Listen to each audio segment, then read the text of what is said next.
Welcome back friends हमारे channel physics bye Danish sir. आज हम यहाँ पर मॉडल पेपर 2026 आरबीएससी का पेपर सॉल्व कर रहे हैं। इससे पहले भी 2 वीडियोस हमने डाले हैं, सेक्शन ए के और सेक्शन ए का जो पोर्शन है बचा हुआ आज हम करेंगे। एमसीक्यू हमने डाल दिया है, फिल इन द ब्लैंक्स हम डाल दिए हैं, तो चेक आउट आवर वीडियोस। और आज हम पेपर के अगले हिस्से की तरफ बढ़ते हैं, तो चलिए शुरू करते हैं। What is the question? Question क्या है यहाँ पर आप देखिएगा। क्वेश्चन आपसे कह रहा है किसी चालक के भिन्न भिन्न ताप T1 T2 पर V व I के मध्य ग्राफ खींचा गया है। तो आपको बताना है कौन सा टेम्परेचर ज्यादा है कौन सा कम है। The voltage V and current I for a conductor at 2 different temperature T1 T2 are shown in the figure. Which of the highest value of the temperature T1 and T2 is more and why? आपको बताना है कि जो graph है, जो voltage और current के बीच में ड्रॉ किया गया है, ठीक है।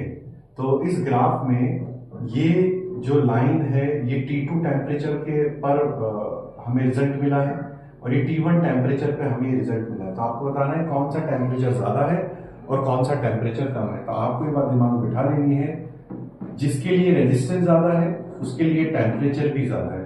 अब रेजिस्टेंस किसके लिए ज्यादा है इसको आप समझने की कोशिश कीजिएगा। बहुत ही सिंपल सी ट्रिक है।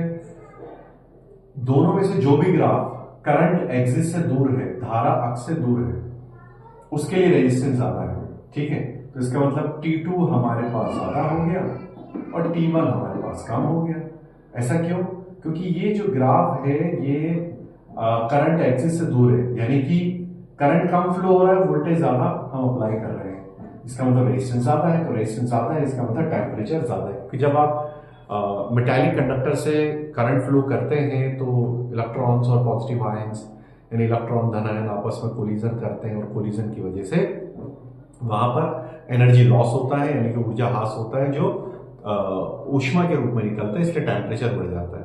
तो टेम्परेचर बढ़ेगा, एनर्जी निकलेगी हीट की फॉर्म में, तो इलेक्ट्रॉन स्लो डाउन हो जाएंगे। तो स्लो डाउन जो इलेक्ट्रॉन हो रहे हैं वो इस बात को शो कर रहे हैं कि करंट कम फ्लो हो रहा है, हालांकि वोल्टेज आप ज्यादा अप्लाई कर रहे हैं। तो टेम्परेचर बढ़ रहा है क्योंकि हीट की फॉर्म में एनर्जी निकल रही है। तो correct answer is T2 is greater than T1। फिर आगे देखिए आपसे क्या कह रहा है। विद्युत वाहक बल E और आंतरिक प्रतिरोध R वाले एक स्रोत को बाह्य स्रोत R से संयोजित किया गया है। तो प्रतिरोध R पर वोल्टा का मान बताओ। A source with EMF E and internal resistance R is combined with external resistance R. Write the value of voltage on resistance R. बहुत ही सिंपल है, सीधा सा फॉर्मूला है, ये रिलेशन है V equal to E minus I R. ठीक है, ये वोल्टेज हो गई कैपिटल R। कैपिटल R पर वोल्टेज आपको देखने मिलेगी। कैपिटल V की जगह आप I इंटू आर भी लिख देंगे। अगर आप इसका एक डायग्राम बनाने की कोशिश करेंगे तो इट्स वेरी सिंपल। ये रेजिस्टेंस हो गया और ये सिंबॉलिकली हम रिप्रेजेंट कर रहे हैं सेल को। तो ये पूरा सेल हो गया, सेल या बैटरी जो भी हमने कह रखा है, ठीक है ना। बाह्य स्रोत को जोड़ा है तो इस पर ये वोल्टेज, ये टर्मिनल वोल्टेज हो गई, यानी टर्मिनल वोल्टेज का क्या है चैप्टर नंबर 3 में आपको देखने के लिए मिलेगा। अब ये जो क्वेश्चन है हमारे पास, ये क्वेश्चन किसी पदार्थ की चुंबकीय तीव्रता H यानी मैग्नेटिक इंटेंसिटी H और चुंबकन यानी मैग्नेटाइजेशन कैपिटल है, चुंबकीय क्षेत्र B यानी मैग्नेटिक फील्ड B के बीच में रिलेशन बता रहा है। तो देखिए B इक्वल टू होता है B0 प्लस BM, वेक्टर भी कंसीडर कर सकते हैं। तो म्यू नॉट आप कॉमन ले लीजिए और आप लिख दीजिए N प्लस H। बस इतना से लिखना है। और ये सवाल पहले भी आया, तो 1 नंबर का सवाल है, कितनी सी देर लगती है लिखने के लिए। फिजिक्स का पेपर मैक्सिमम 50 मिनट का होता है, इससे ज्यादा देर नहीं होता। खैर, किसी छोटे क्षण चुंबक का चुंबकीय आघूर्ण दे रखा है 0.48 जूल पर Tesla. Magnetic movement of short bar magnet is given by 0.48 joule पर टेस्ला। आपको मैग्नीट्यूड निकालना है मैग्नेटिक फील्ड का। एक्सिस ऑफ मैग्नेट 10 सेंटीमीटर, यानी कि चुंबक के केंद्र से 10 सेंटीमीटर की दूरी पर स्थित चुंबक के अक्ष पर स्थित किसी बिंदु पर चुंबकीय क्षेत्र का परिमाण निकालना। तो आप देखिएगा ये हमारे पास मैग्नेट हो गई, ये मैग्नेट का एक्सिस हो गया, ये उसका सेंटर हो गया और सेंटर से 10 सेंटीमीटर की डिस्टेंस पर कोई पॉइंट P है जहां आपको मैग्नेटिक फील्ड निकालना है। तो भाई एक्सिस पे निकालना है। एक्सिस के लिए फॉर्मूला है D axial is equal to mu naught upon 4 pi 2m upon R cube.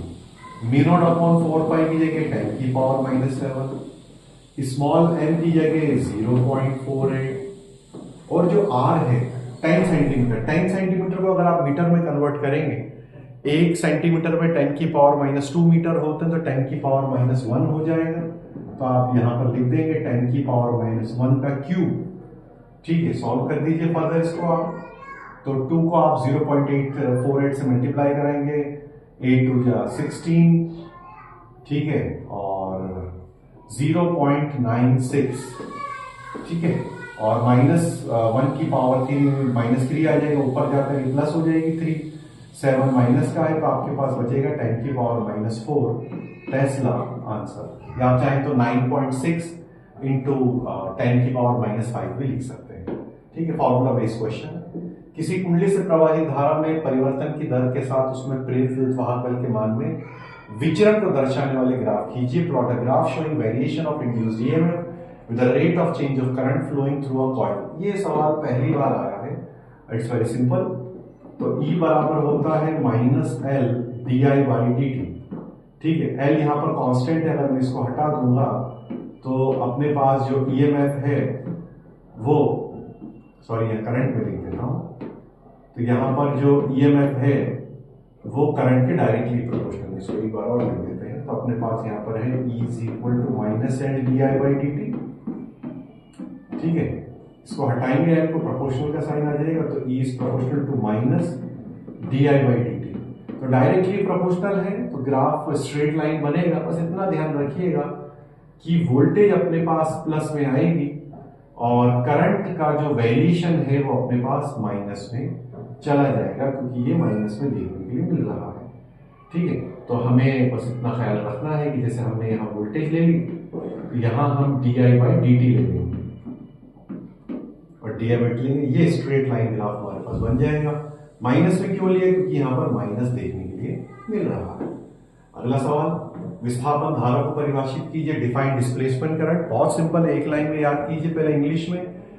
The current exist due to change in electric field. वह धारा जो परिवर्ती विद्युत क्षेत्र के कारण अस्तित्व में आती है उसे हम विस्थापन धारा कहते हैं, डिस्प्लेसमेंट करंट कहते हैं। ठीक है भाई। अगला है, एकल झिरी द्वारा विवर्तन के लिए फ्रिंज का तीव्रता वितरण चित्र बनाइए, यानी डिफ्रैक्शन के लिए बनाना। तो ये तो बहुत ही सिंपल है। आप देखिए इस तरीके से, ये इंटेंसिटी बढ़ी, फिर ये सेंटर पे सबसे ज्यादा होती है, फिर ये इस तरीके से, ये यहाँ पर आपके पास इंटेंसिटी आ गई है। ठीक है, और यहाँ पर आप एंगल्स की वैल्यू रख दीजिए। ठीक है, बस ये बना दीजिए, हो गया काम आपका। फिर आगे देखिएगा, दो धातु की प्लेटों P व Q के लिए निरोधी विभव आवृत्ति के बीच ग्राफ दर्शाया गया। राजस्थान बोर्ड में पहले भी एक क्वेश्चन आया हुआ है। इनमें से किसका धातु का कार्यफलन अधिक होगा और क्यों? यानी आपको वर्क फंक्शन पूछ रहा है इसमें कि P और Q मेटल में से किसका वर्क फंक्शन ज्यादा होगा। देखिए बेटे, यहाँ पर आप समझने की कोशिश कीजिएगा, जो वर्क फंक्शन है वो डायरेक्टली प्रोपोर्शनल होता है थ्रेशोल्ड फ्रीक्वेंसी, यानी कि दहली आवृत्ति है। तो इसकी दहली आवृत्ति यानी इसकी थ्रेशोल्ड फ्रीक्वेंसी कम है, इसकी थ्रेशोल्ड फ्रीक्वेंसी यानी कि दहली आवृत्ति ज्यादा है। तो what is the correct answer? जो वर्क फंक्शन है P का वो छोटा है वर्क फंक्शन Q से, यानी P का जो कार्यफलन है वो Q के कार्यफलन से कम है। इसका मतलब Q को ज्यादा एनर्जी चाहिए अपने इलेक्ट्रॉन को बाहर निकालने के लिए। ठीक है, ये सवाल भी हो गया। फिर आगे देखिएगा, ये इन्होंने सवाल थोड़ा सा घुमा के पूछ लिया है। हल्के नाभिक ही नाभिकीय संलयन अभिक्रिया में भाग क्यों लेते हैं? हल्के ही क्यों लेते हैं? भाई आसान सी बात है, क्योंकि उनकी जो per nucleon binding energy, per nucleon यानी प्रति एकाम जो बंधन ऊर्जा होती है वो कम होती है। ठीक है, और प्रति न्यूक्लियन बंधन ऊर्जा उनकी कम होती है क्योंकि उनमें प्रोटॉनों की संख्या ज्यादा होती है। ठीक है, तो अपनी ये जो स्थायित्व है, अपनी स्टेबिलिटी को बढ़ाने के लिए वो जुड़ते हैं और जुड़कर वो भारी नाभिक यानी कि हैवी न्यूक्लियस यानी मिड रेंज मास न्यूक्लियाई की तरफ जाते हैं, जो कि स्टेबल रेंज में आता है, स्थायी अवस्था में आता है। जो भारी है वो आपस में जुड़ इसलिए नहीं सकते क्योंकि उनका द्रव्यमान ज्यादा है, उनका मास ज्यादा है, तो उनका एक्सेलरेशन आपको ज्यादा देना पड़ेगा, बहुत ज्यादा वो एक्सेलरेट होंगे, तब जाकर वो एक दूसरे में मिलेंगे। हल्के आसानी से हो जाते हैं, इसलिए हो जाता है। तो what is the correct answer कि भाई हल्के नाभिक है तो उनका मास कम है, उनका द्रव्यमान कम है, ठीक है, और इसी वजह से उनका जड़त्व कम है, इनर्शिया कम है, तो वो आसानी से एक्सेलरेट हो जाते हैं और मिल जाते हैं, जबकि हैवी वाले आसानी से नहीं होते। So common sense answer. Hydrogen परमाणु की बोर मॉडल की द्वितीय परिकल्पना लिखी, इसका फॉर्मूला होता है L बराबर NH/2π। इसकी बहुत ही सिंपल सी डेफिनेशन है, हिंदी में अगर हम कहेंगे तो बोर के अनुसार इलेक्ट्रॉन केवल उन्हीं कक्षाओं में चक्रण कर सकता है जिन कक्षाओं के लिए उसके कोणीय संवेग का मान h/2π का पूर्ण गुणज हो, या किसी संख्या का h/2π का पूर्ण गुणज हो, कि n है, जिसे हम मुख्य क्वांटम संख्या भी कहते हैं। इंग्लिश में electron can revolve only in those orbits for which their angular momentum is some multiple of h/2π, यानी किसी वैल्यू के मल्टीपल हो। तो ये अपने पास डायरेक्ट लिखना है और कुछ नहीं करना, ठीक है। अब ये जो सवाल है हमारे पास, ये फर्स्ट जो एग्जाम्पल है, आप सेकंड एग्जाम्पल है आपकी सेकंड चैप्टर का, वो वहां पर ये एग्जाम्पल है। आप सेक्शन बी को हम सॉल्व करेंगे कल, ठीक है बच्चों। सो बी ट्यून, कोई भी आपको परेशानी हो आप कमेंट कर सकते हैं, और आप बार बार इसको पॉज करके देखिए और अच्छे नंबर लाइए। Thank you very much.